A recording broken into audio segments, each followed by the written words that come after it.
Throughout this course, you've seen statements like, the model demonstrated good performance on this task, or this fine-tuned model showed a large improvement in performance over the base model.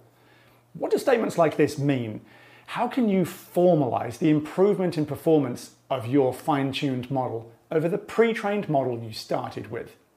Let's explore several metrics that are used by developers of large language models that you can use to assess the performance of your own models and compare to other models out in the world. In traditional machine learning, you can assess how well a model is doing by looking at its performance on training and validation datasets, where the output is already known. You're able to calculate simple metrics such as accuracy, which states the fraction of all predictions that are correct because the models are deterministic. But with large language models, where the output is non-deterministic and language-based, evaluation is much more challenging. Take, for example, the sentence, Mike really loves drinking tea. This is quite similar to Mike adores sipping tea, but how do you measure the similarity? Let's look at these other two sentences. Mike does not drink coffee, and Mike does drink coffee. There is only one word difference between these two sentences.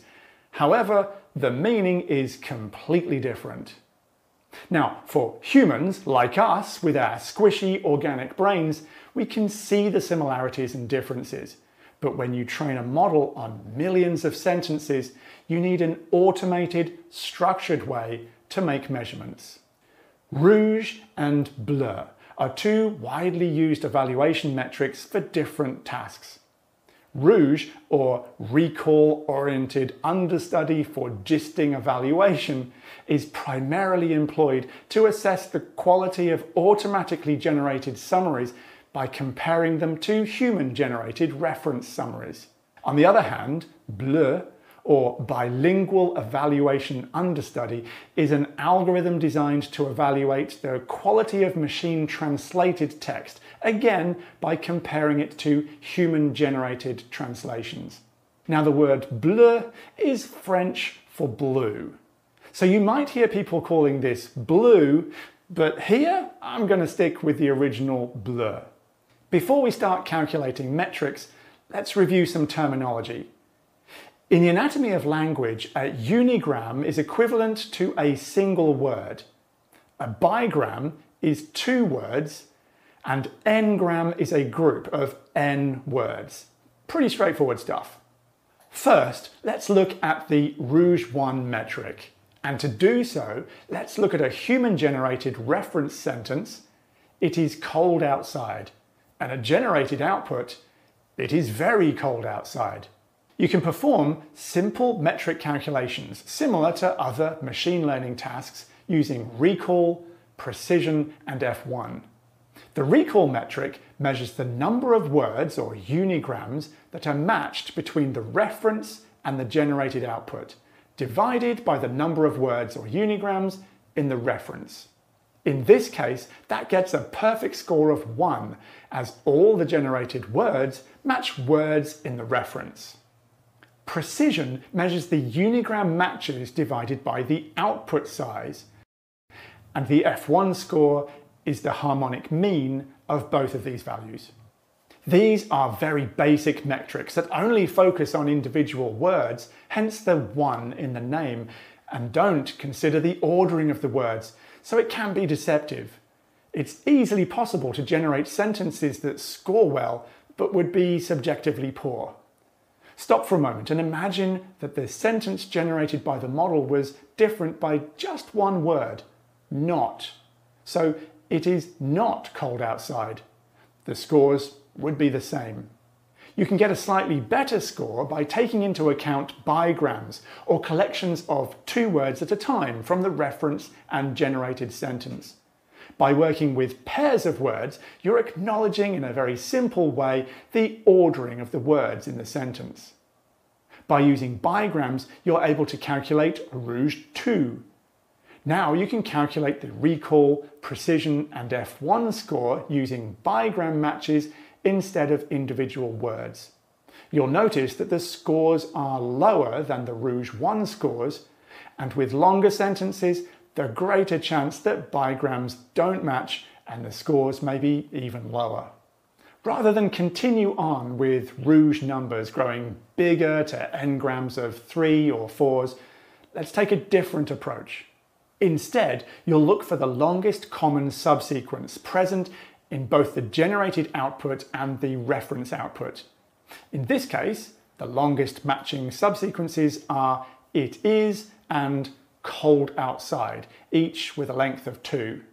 You can now use the LCS value to calculate the recall, precision, and F1 score, where the numerator in both the recall and the precision calculations is the length of the longest common subsequence, in this case, 2. Collectively, these three quantities are known as the ROUGE L score. As with all of the ROUGE scores, you need to take the values in context. You can only use the scores to compare the capabilities of models if the scores were determined for the same task. For example, summarization. ROUGE scores for different tasks are not comparable to one another. As you've seen, a particular problem with simple ROUGE scores is that it's possible for a bad completion to result in a good score. Take, for example, this generated output: cold, cold, cold, cold. As this generated output contains one of the words from the reference sentence, it will score quite highly, even though the same word is repeated multiple times. The ROUGE 1 precision score will be perfect. One way you can counter this issue is by using a clipping function to limit the number of unigram matches to the maximum count for that unigram within the reference. In this case, there is one appearance of cold in the reference, and so a modified precision with a clip on the unigram matches results in a dramatically reduced score. However, you'll still be challenged if the generated words are all present, but just in a different order. For example, with this generated sentence, "outside cold it is," this sentence will score perfectly, even on the modified precision with the clipping function, as all of the words in the generated output are present in the reference. So, whilst using a different ROUGE score can help, experimenting with an n-gram size that will calculate the most useful score will be dependent on the sentence size, and your use case. Note that many language model libraries, for example Hugging Face, which you used in the first week's lab, include implementations of ROUGE score that you can use to easily evaluate the output of your model. You'll get to try the ROUGE score and use it to compare the model's performance before and after fine-tuning in this week's lab. The other score that can be useful in evaluating the performance of your model is the BLEU score, which stands for Bilingual Evaluation Understudy. Just to remind you, the BLEU score is useful for evaluating the quality of machine-translated text. The score itself is calculated using the average precision over multiple n-gram sizes. So just like the ROUGE 1 score that we looked at before, but calculated for a range of n-gram sizes and then averaged. Let's take a closer look at what this measures and how it's calculated. The BLEU score quantifies the quality of a translation by checking how many n-grams in the machine-generated translation match those in the reference translation. To calculate the score, you average precision across a range of different n-gram sizes. If you were to calculate this by hand, you would carry out multiple calculations and then average all of the results to find the BLEU score. So for this example, let's take a look at a longer sentence so that you can get a better sense of the score's value. The reference, human-provided sentence, is "I am very happy to say that I am drinking a warm cup of tea." Now, as you've seen these individual calculations in depth when you looked at ROUGE, I will show you the results of BLEU using a standard library. Calculating the BLEU score is easy with pre-written libraries from providers like Hugging Face, And I've done just that for each of our candidate sentences. The first candidate is, I am very happy that I am drinking a cup of tea. And the BLEU score is 0.495. And as we get closer and closer to the original sentence, we get a score that is closer and closer to 1. Both ROUGE and BLEU are quite simple metrics and are relatively low cost to calculate.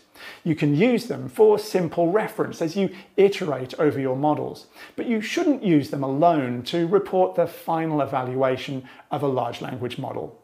Use ROUGE for diagnostic evaluation of summarization tasks and BLEU for translation tasks. For overall evaluation of your model's performance, however, you'll need to look at one of the evaluation benchmarks that have been developed by researchers. Let's take a look at some of these in more detail in the next video.